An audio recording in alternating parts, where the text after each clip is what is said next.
Ever wondered what is the difference between rally, autocross and time trial cars in motor racing? Well, CGTN caught up with Adil Khan, a former rally driver and now reputed racing machine developer in Nairobi, to break it down for us in the following interview.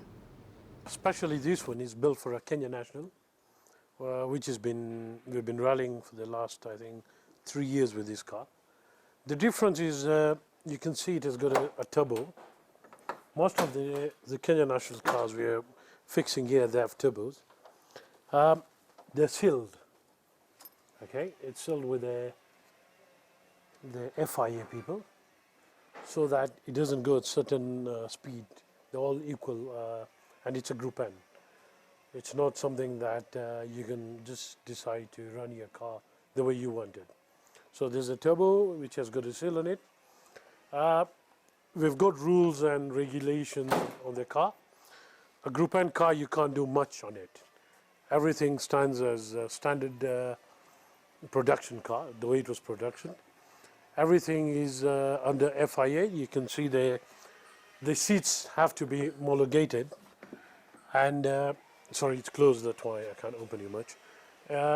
Everything, the seat belts, the seats, the horns, everything has to be on the spec. The fire overrules, they all have to be on order on a car like this. Now we come to a car like this. This is a car for people for TT.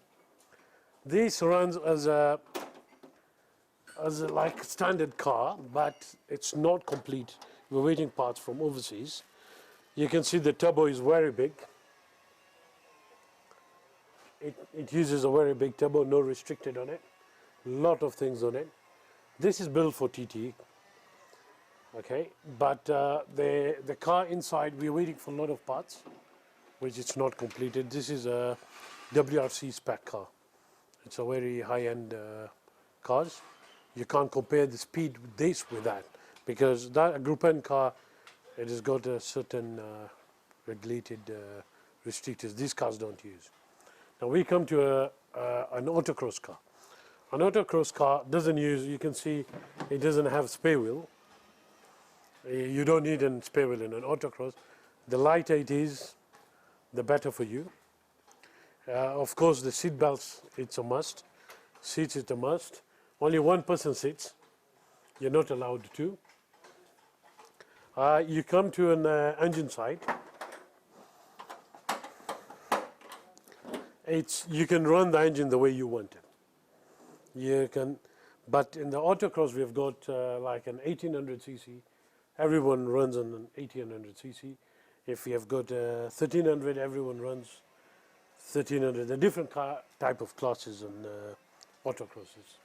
So that's the difference on those three cars. We've got another one outside. We are building that for the WRC next year. It's a very high-end car, so it's just ready, but we are here and there, we're waiting for the fuel tank, because there's a new regulations for the fuel tank, which we have to follow it. So that car outside there, it's waiting for the fuel tank. So those are the three different categories here. Then we've got a buggy. A buggy is for beginners, somebody who is just starting rallying. So he can definitely use that as to start the event in rallying. Okay, this one takes more time. More time, and we have to follow the regulations and the rules. This one, the category in these, all cars have a different prices here. This you can talk about to around 5 million shillings. That one is a TT, and just because it's a WRC spec, that runs around 3 million shillings. This one runs around 1.5 to 1.2.